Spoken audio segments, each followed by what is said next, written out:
Your blade sinks right into his heart. I imagine I hear you laughing. You haven't tasted blood like this in a while. You're starting to get your spirits back. Yeah, Baldur lets out a throaty laugh, points at him and says, "Look, his blood is boiling. He must be angry."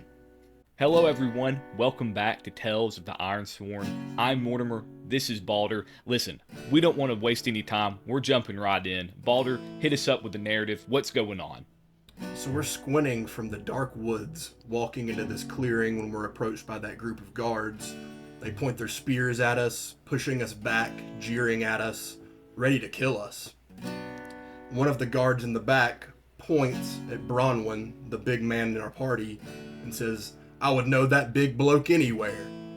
He comes here time to time to buy food for his family, but here's the thing, he's never got any coin or anything to trade for it. So, Bronwyn, you're back here. What are you planning to do?" He looks at them and holds up what we got from the thieves. What was it, a necklace and a ring? He holds them up and he says, "I'm here to trade this. I just still need food. I'm sorry about the past times." Even though he looks scornful, he knows that that will get him nowhere with these guards, so he plays as nice as possible. So then, we look back at the guards, and they've opened up a gap, a pathway for Bronwyn to go into town. They say, "You two, outsiders, you stay where you are. Bronwyn, you can come on in." And through the path, we see into the town. We see to the left a tavern with a drunk man stumbling out, falling on the ground, and then to the right, a shop with a shopkeeper out front waving around vegetables, yelling that he has today's fresh food for anyone that is here to trade. So, outsiders, we were warned by one of our new members that there might be some strange people coming to our town. We heard that there was some carnage over at our neighboring town, Willowbrook, and we think that you two might be the culprits. And if that's the case, we'll have you in jail and have your head. In Deepwater, a new town member has appeared. She has gained the trustworthiness of the town fast as a rat running through sewers. I look at Baldur, very confused. Did they just accuse us of being culprits? Did they not know? How could they say these vile things about us?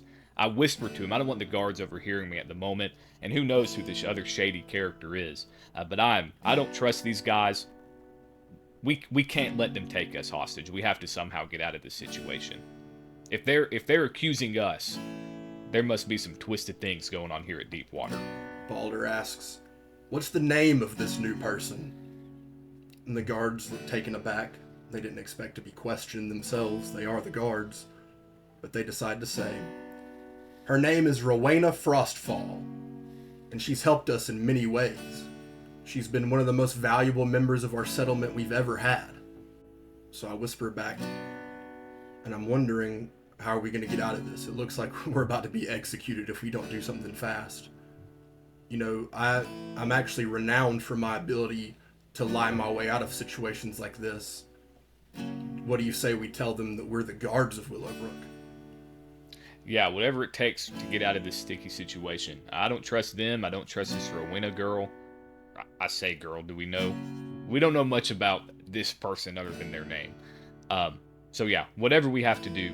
I'm not a big fan of lying, but in certain situations, we've got to do what we've got to do. So we need a role to deceive them.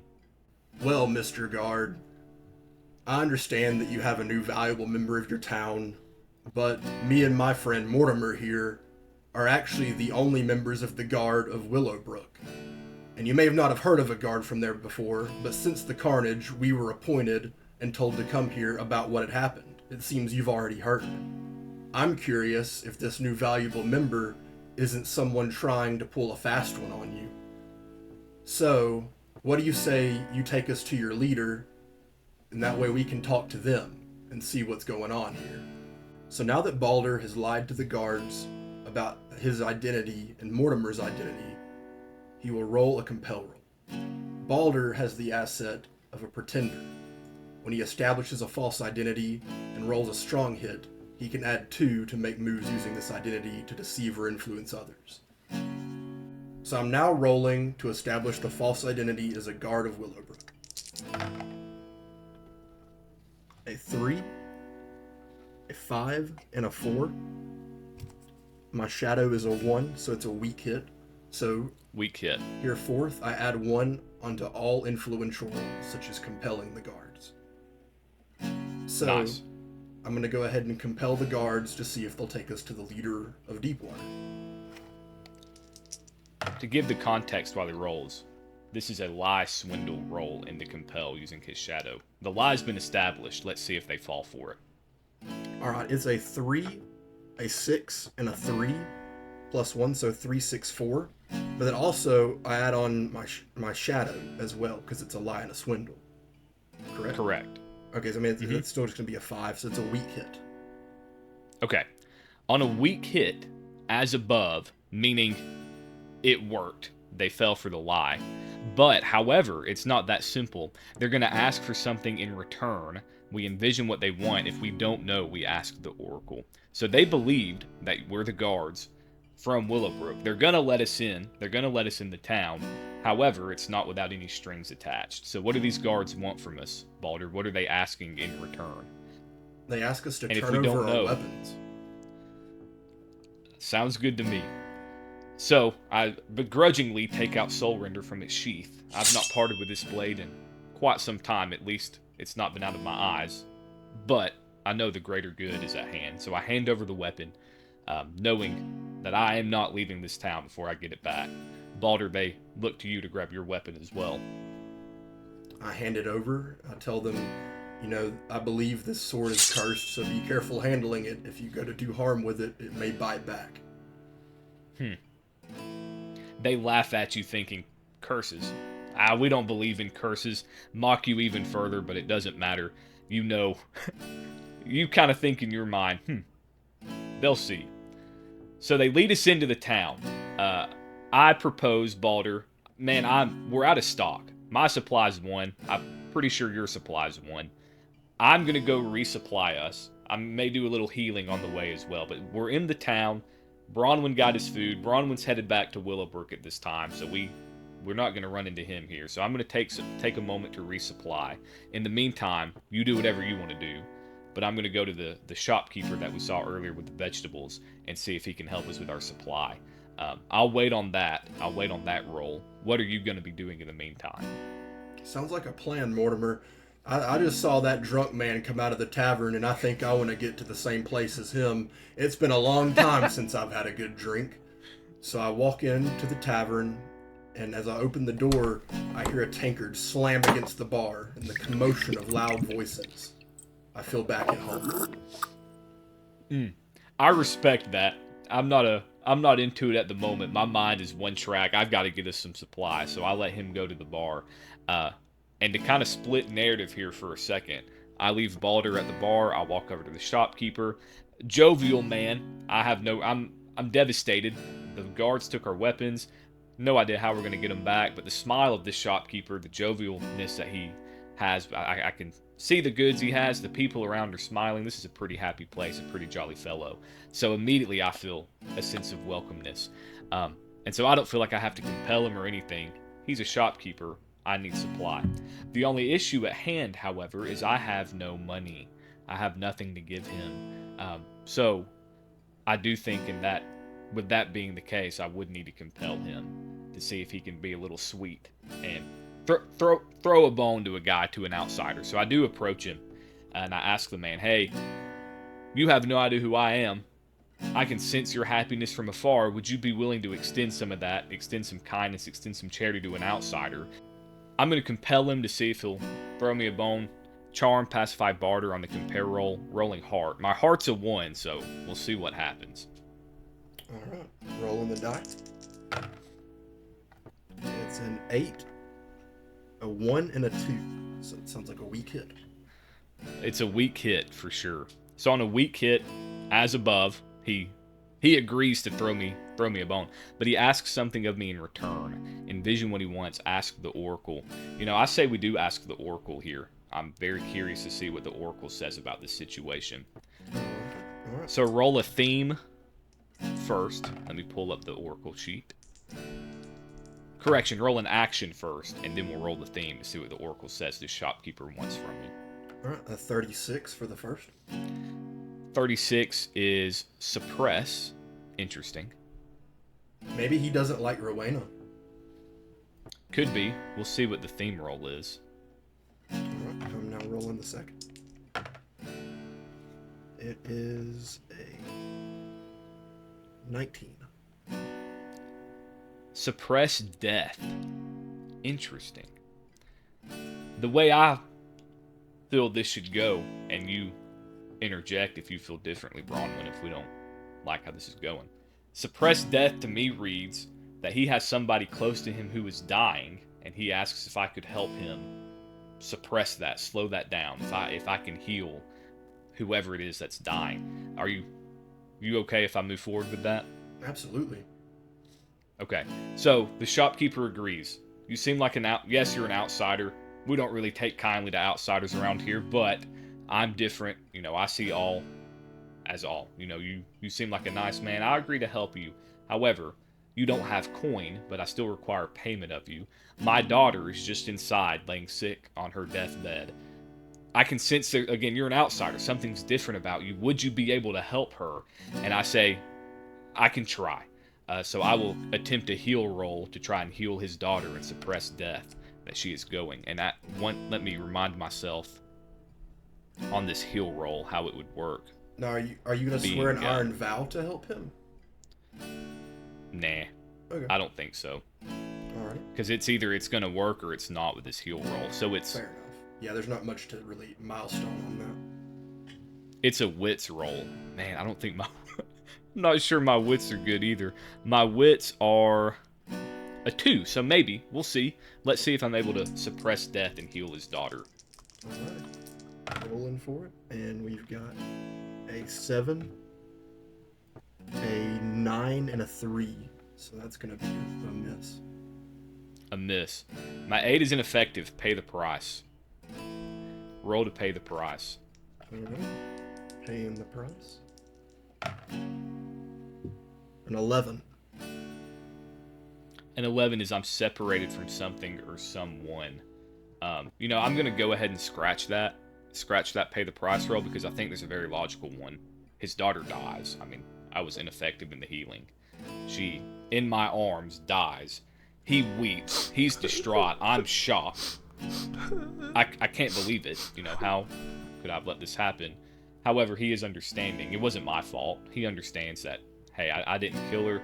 It was kind of a long shot asking a stranger, asking an outsider to heal his daughter anyway. And now, you know, his emotions towards me were, you know, if you help me, I'll help you.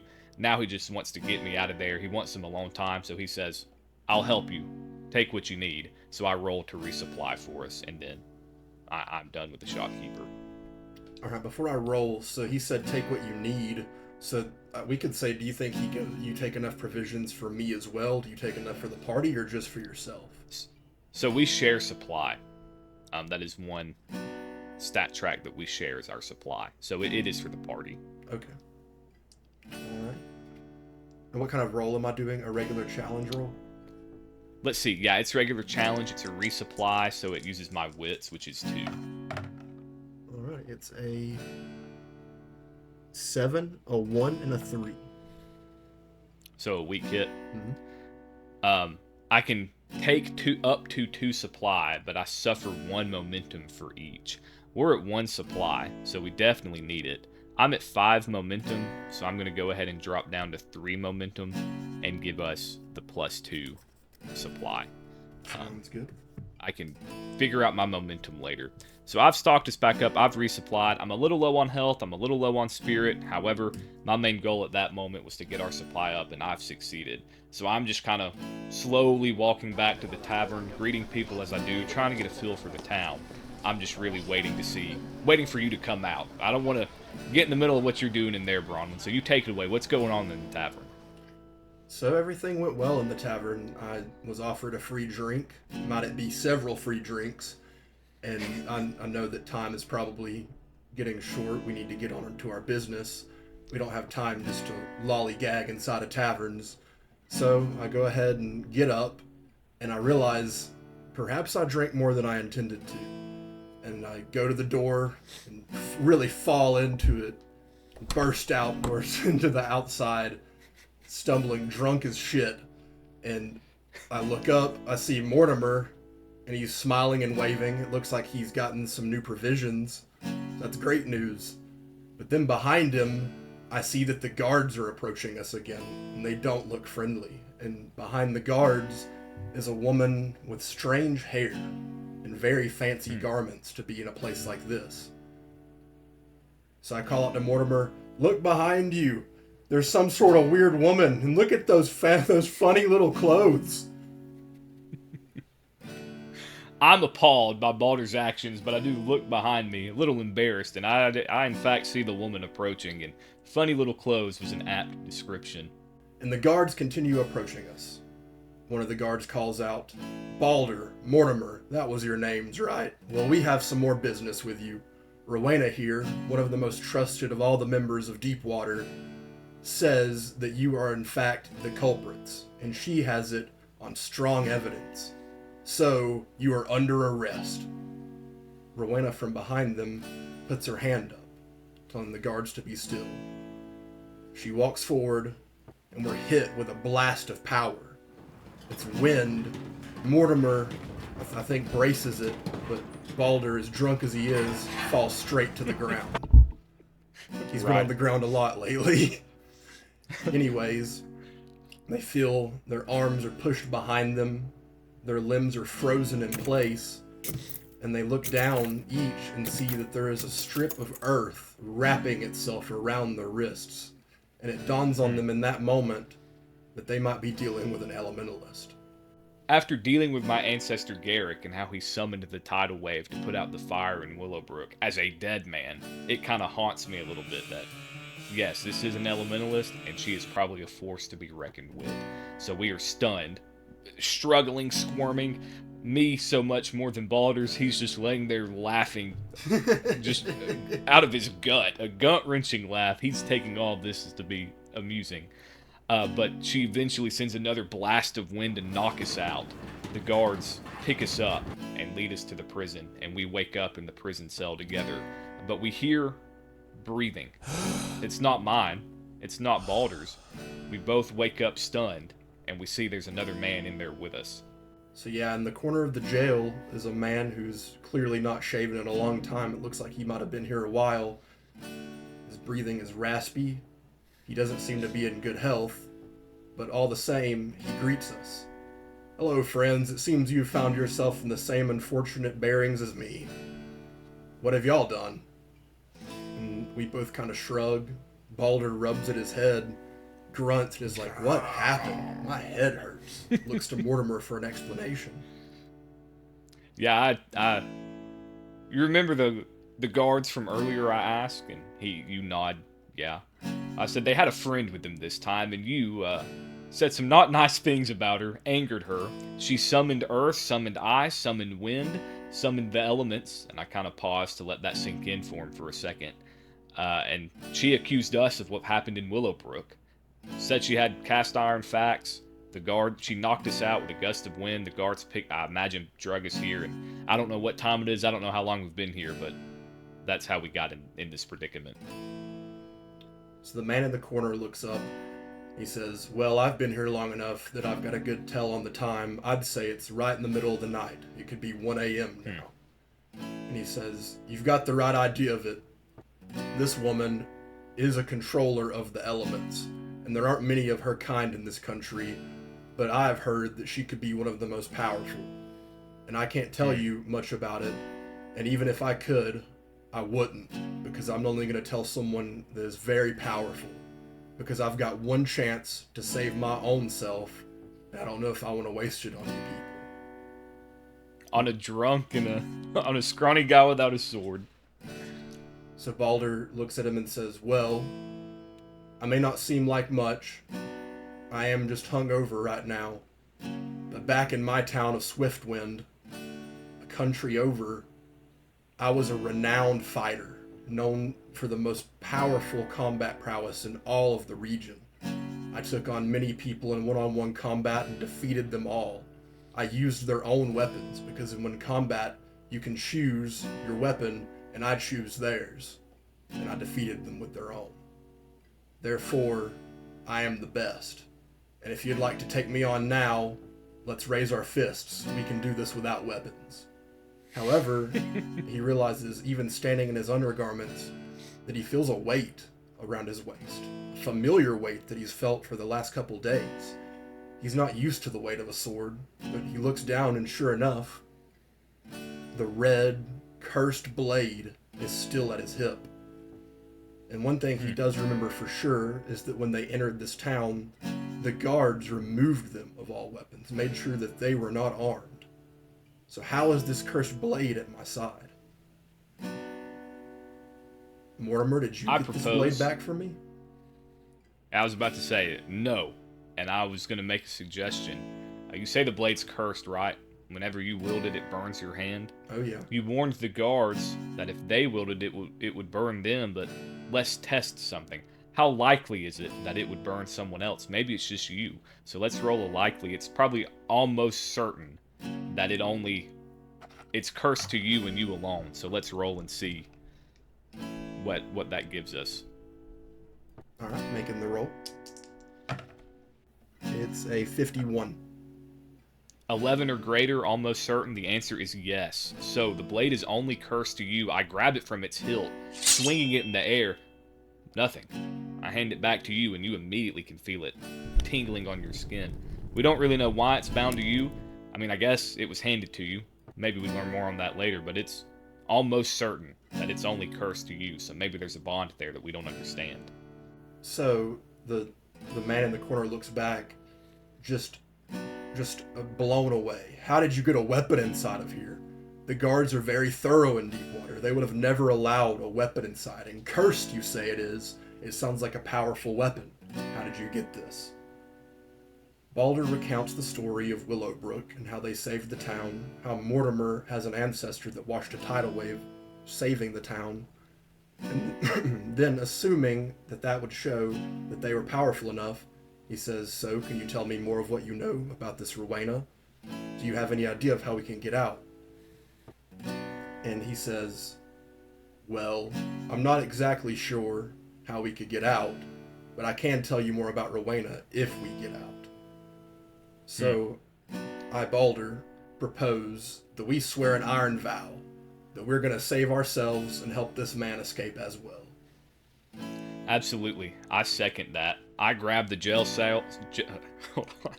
I grab the jail cell iron bar to swear my iron vow. I'm holding it tight. As we do know, we hold iron as the tradition in the Ironlands. And we roll to swear an iron vow. To swear an iron vow, we write the vow, we give it a rank, and then we roll. And so the vow is to help this man escape. We don't know his name, we don't know much about him, but he has some information, and we want to hear it.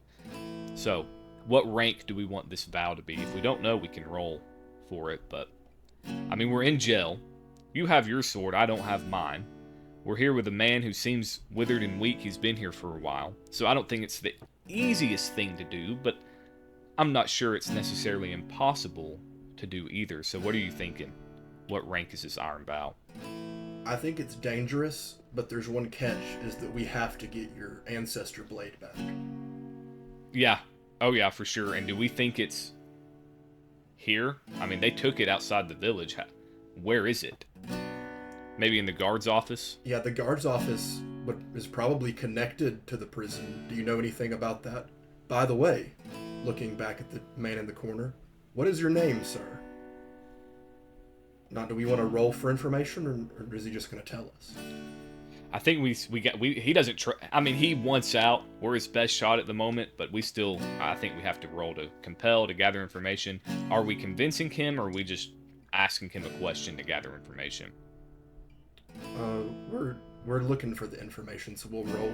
But what I'm going to do now is I'm going to once again establish the false identity, because I told him all those things, that I'm a renowned warrior and all that. So I'm going to roll that to see if I've established that identity. Okay. As the I'll say you fooled me. I thought it was the truth. So it's a 6 a 9, and a 4. So he doesn't believe me. So I don't get anything else from the false identity, and he doesn't believe me. He says he's heard it all. He knows that everyone says they're the best warrior. And frankly, he's never heard of a place called Swiftwind, and as far as he's concerned, there's no countries outside of the Ironlands, because this is where he was born and this is his home. So valid point. So we're gonna have to roll to compel him without any aid. Okay. So we're compelling him or gathering information? Gather information is when you ask questions, conduct an investigation. Yeah, so this is a wits roll. And as we're rolling together, my wits is 2, your wits is 3? Yes, correct. So rolling together. So you're the one asking. And I asked his name already, so that's the first question that I've never asked him. Mm-hmm. So it's an 8, a 5, and a 6, so I have a weak hit. That's a strong hit, right? 6 plus 3 is 9. Oh yeah, my bad. Yeah, strong hit. Strong hit. We discover something helpful and specific. The path is blah blah blah. We also gain 2 momentum, so that's awesome. So he clearly tells us his name. What is this man's name? And I'm marking the momentum on our journal while you tell us that. The man says proudly, "I am Eric Lightfoot. I was once the secret keeper here in Deepwater. I know many things, and if you can help me out, I will teach you these many things." And this person, Rowena, I would say she probably is the culprit behind what you told me what happened in Willowbrook. She definitely has power over all spirits of nature. She has power over fire elements. And you, as you saw in your arrest, you told us about she has power over water, air, and earth as well. That's all he tells us, though. He doesn't want to give us too much for us to leave him here. And he's keeping something back, we know it. And we got to get this man out. We want out. We want to get him out. We've got to stop Rowena and do right by Willowbrook. So, step 1, there's bars around. I'm not particularly strong. I don't have soul render to summon an ancestor. I'm not sure what your blade does. Can you charge it up so hot that it slices through the iron bars? How likely is that? I think it's very likely, but is that a risk we want to take? I'm already at low health. I have 3 health. Okay. And then taking the harm of charging up the blade, that's going to get me down to 1. Maybe there's a key nearby that we can somehow get. How likely is it there's a key? Maybe a 50-50 that there's a key on the wall that we can maybe reach? With the sword, they don't expect us to have any, reaching. Oh, true. So we'll towards. say one up from 50-50 is likely. So let's say it's likely that there's a key we can reach if you want to roll for that. Alright, making the roll. How likely?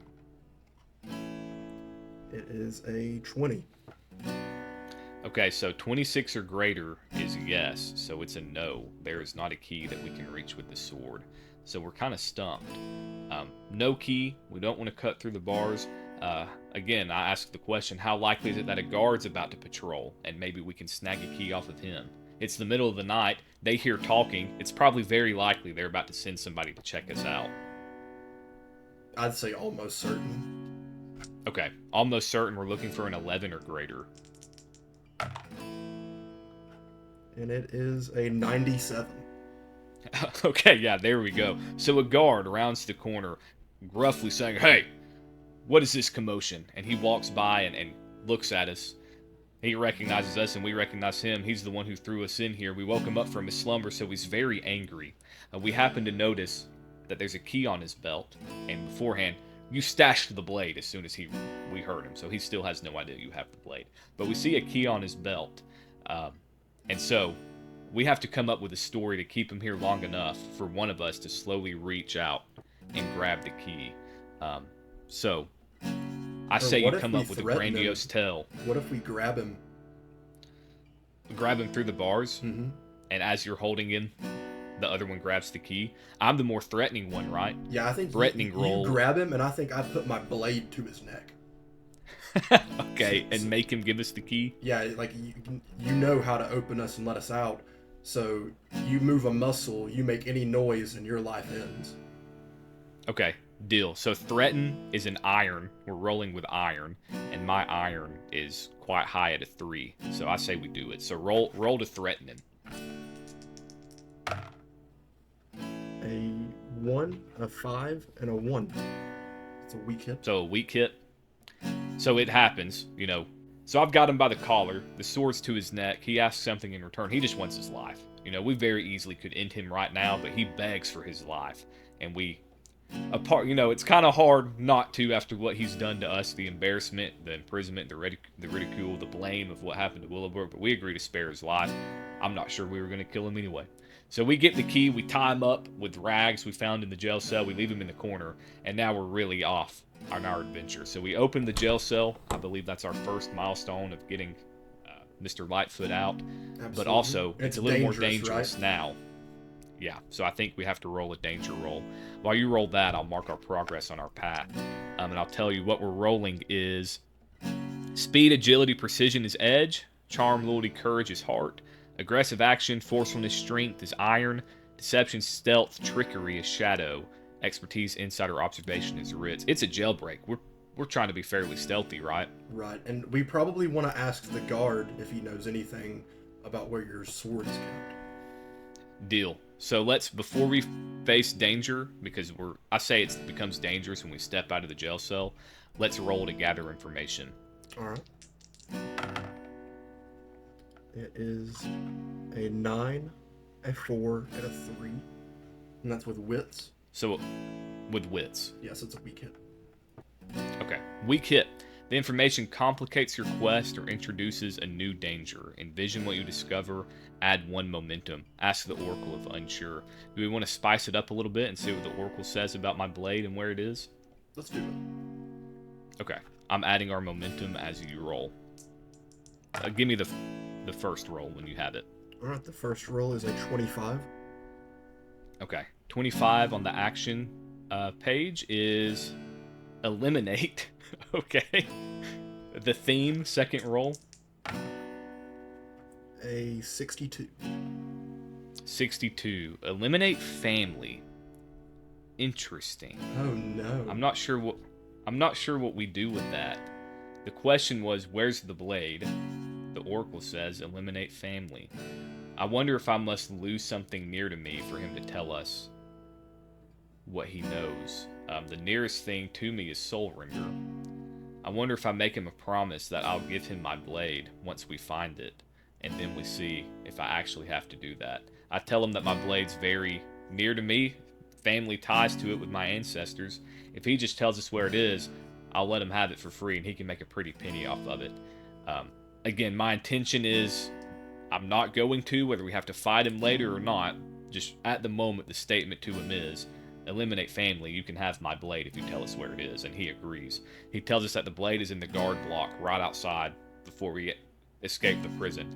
It's locked there, and that's all he's going to tell us. He tells us it's in the guard block right outside of the prison wall before we escape. So we make note of that, and we're going to stop by there on the way out. We knock him out. We're tired of this guy. You hit him. You have your sword. You knock him out with the hilt of it, and now we face danger. The true journey begins out of the jail. Alright, I rolled the challenge dice to face danger. Yeah, you roll. It's a normal roll. And it's and shadow you're rolling for with stealth. shadow, correct? Yes. Yeah, we're being stealthy. And we both. Do you have 2? Or I think I just have a 1 shadow. So. I have a 2. I have 2 shadow. So Okay, so I'm leading this venture. Yeah, you're leading us out of the jail. Alright, it's a 8, a 6, and a 2. Okay, so we missed. We fell. Or your progress is undermined by a dramatic and costly turn of events. Pay the price. Let's pay the price to see what happens. A 14. 14. You were separated from something or someone. Man, this jail escape's a little harder than I thought. What are we separated from? I mean, obviously something or someone. There's 3 of us. Eric looks at us and says, Wait, I have papers stashed away in the cell. And Baldur looks at him and says, "No, friend, you cannot get that. It's too late. We're already most of the way out of here. He's got to get his blade. We need to go." But Eric doesn't listen. As we turn the corner and go to the guard holding chambers, we turn and Eric is gone. He must have went back to the cell. So now we're probably facing danger again as you go in to get your blade. Yeah, so we're getting the blade, then going back to get him? Mhm. We have to get him out. Yes. Okay. So, we face danger again. We're still being stealthy. Facing danger as we go. It's a 1, a 3, and a 4. Okay. A 1, a 3, and a 4. So that is a strong hit. Mm-hmm. On a strong hit, you were successful. Add 1 momentum. So we find the guard block. We break in. We see Soul Renders right there, as if they had it hanging on the wall as a trophy. They're I grab asleep, it. I maybe? feel the charge. They're just not in there. They're Okay. patrolling. We got lucky on a patrol. They found out that the guard one was missing, so they're looking for the body and trying to find us in the meantime. So we break in, grab Soul Render, feel back energized with power, and we gain 1 momentum. The odds are in our favor. We have 7 momentum to burn, so we're gonna find Lightfoot one way or the other. So that's a milestone, right? Soul Render was achieved. That's gonna help us get this guy out. Yes. Okay, so we're at 4 on our escape from jail track. 4 out of 10. All right, and I think the next milestone is we have to find Eric again. So Find him and then get out. So we once again we're gonna roll to face danger to stealth back to the cell to see if Eric is waiting for us because he hasn't rejoined us. So something must be holding him up. Right. All right, I'm now rolling for the stealth and shadow. We've got a 6, a 6, and a 3. So it's a match miss. A match miss. The match represents a heightened negative outcome, a complication, or a new danger. If you're unsure what happens, ask the Oracle. We're stumbling around trying to find him. No luck. So this big guard finds us, one of the biggest guards there is. He starts hooping and hollering, trying to rally the other guards to, "Hey, we found him. Here they are. Come get him." He's grinning, knowing that he's found us. Remember, he doesn't think we have weapons, so we have an advantage when it comes to that. But we have to battle this guy quickly. I just got Soul Render, so I'm keeping him to myself. Baldur, lead us in this battle. What happens? Baldur looks at him square in the eyes, loving this challenger. He's ready for a fight. He says, "Man, get ready to bleed and burn." And he leans back and he hurls the blade, feeling it searing his hand, but delivering a precise arc direct into the man's heart. So, Okay, roll for the battle. Yeah, and since you threw it, you're fighting at range, so you're rolling edge. Correct. All right, it's a 2, a 3, and a 6. Great. And what is your edge? It doesn't matter. Is it 2 or 3? It's a 2. So it's either way a strong hit. You achieve your objective unconditionally. Take +2 momentum. Dang. So, yeah, you killed the poor bloke. Your blade sinks right into his heart. I imagine I hear you laughing.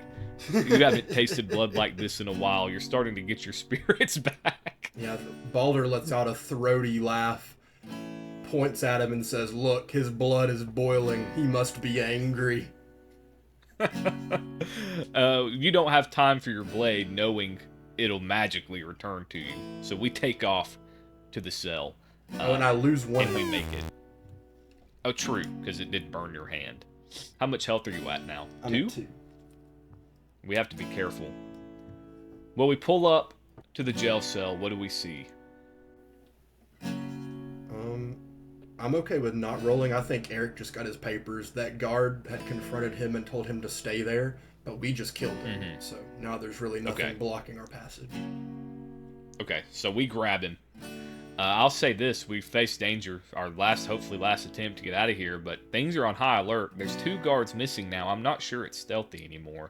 I wonder if this is Aggressive? an offensive thing, an aggressive role. Okay. Which would be face danger. Aggressive action is iron, which I have 3 of, so let's see what happens. Okay, yeah, Mortimer bands us together, and we roll to aggressively rush out of the jail cell now. Alright, it's an 8, a 3, and a 2, so we have a weak hit.